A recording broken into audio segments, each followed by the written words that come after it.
Құрметті оқырмандар, мен сендерге бір үзім нан естелігін айтып беремін. Bir күні кедейме шал болыпты. Кедейде үйінде алтын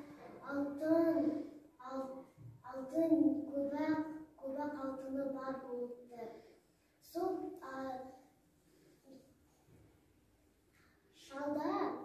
шалда ештеңе жоқ үйінде. Ол бір кезде үйінде bir üzüm nanды tavып алады. Табиғаты жарқырап, жапырақтары сарғайып тұрады. Сол кезде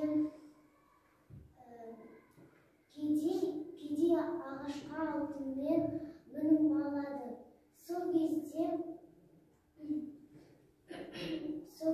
олар екеулері мініп алып, кедей сұрайды: "Маған бір үзім нанды берші, екеуміз, мен саған алтыны берейін, ал сен маған бір үзім нанын берші."